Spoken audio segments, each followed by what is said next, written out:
बिस्मिल्लाहिर्रहमानिर्रहीम। अस्सलाम वालेकुम। आज हम बनाने जा रहे हैं तुरैया, जिसके लिए हमने तुरैया ली हैं 1 kg। ऑयल लिया है मैंने आधा कप। ऑयल को हम गरम करेंगे और इसके अंदर हम प्याज ऐड कर देंगे। 3 अदद दरमियाने साइज़ की मैंने प्याज ली है, जो कि कट करके मैंने ऑयल में डाल दी है। आँच हम दरमियानी रखेंगे। इसमें प्याज को हम हल्का गुलाबी रंग का करेंगे, सुरख नहीं करेंगे। चमचा चलाते जाएंगे आराम आराम से, ताकि जो है प्याज हमारी साइडों से लगे ना।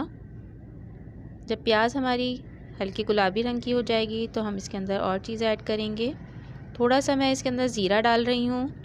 कुटी हुई मिर्चें ली हैं मैंने 1 टेबल स्पून। अब हम ज़ीरे को और ये कुटी हुई मिर्चें जो हमने डाली हैं, इसको प्याज के साथ ज़रा सा भूनेंगे, ताकि ऑयल में इसकी बहुत अच्छी से खुशबू आ जाती है। लहसुन डाला है मैंने पिसा हुआ 1 टेबल स्पून, और इसको हम चमचा चलाते जाएंगे, क्योंकि हमारे इसमें पानी नहीं है, नहीं तो हमारा मसाला लग जाएगा। साथ ही भूनने के बाद हम इसके अंदर तुरैया ऐड कर देंगे। तुरैया मैंने ली हैं 1 kg। अच्छी तरह से वॉश करके छिलका उतार के मैंने कट कर लिया था, ताकि टाइम हमारा बचेगा। अब हम इसके अंदर नमक ऐड करेंगे। नमक में डालूँगी 1 टेबल स्पून, बाकी आपके हस्ब ज़ायक़ा डाल सकती हैं।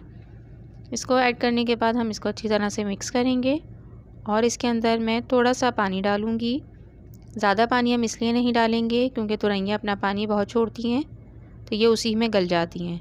लेकिन अभी हम इसके अंदर हाफ़ कप पानी डालेंगे, ताकि हमारा जो मसाला है वो नीचे ना लगे। पानी ऐड करने के बाद हम इसको मिक्स करके और हम इसको ढक देंगे। तकरीबन 10 मिनट के बाद हम अब इसको चेक करेंगे, तो आप देखिएगा तुरैयों ने कितना पानी छोड़ा हुआ होगा। उसी में ये गल भी जाती हैं, मसाला तुरैयों में मिक्स हो जाता है। तकरीबन देखें 10 मिनट के बाद जब मैंने इसको देखा है, तो ये देखें इस तरह से हो गई हैं। पानी साथ साथ खुश्क भी होता रहा, क्योंकि आँच हमारी दरमियानी थी। अब हम इसको तेज़ आँच पे अच्छी तरह से भून लेंगे।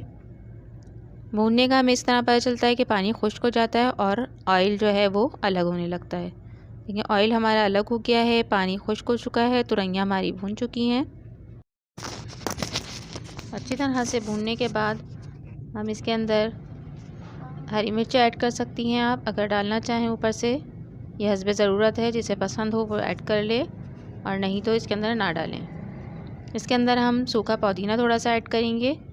अगर आपके पास हरा पुदीना हो तो आप वो भी ऐड कर सकती हैं, थोड़ा सा खुशबू के लिए। मज़ेदार सी तुरैया हमारी तैयार हैं। इंशाल्लाह आपको पसंद आएंगी। हरी सब्ज़ियां खानी चाहिए, क्योंकि वो हमारी सेहत के लिए बहुत अच्छी होती हैं। भरपूर आयरन होता है इसके अंदर, विटामिन्स होते हैं। आपको हमारी रेसिपी पसंद आए तो ज़रूर कमेंट्स में बताइएगा। मिलूँगी अपनी नेक्स्ट रेसिपी के साथ। अल्लाह हाफ़िज़।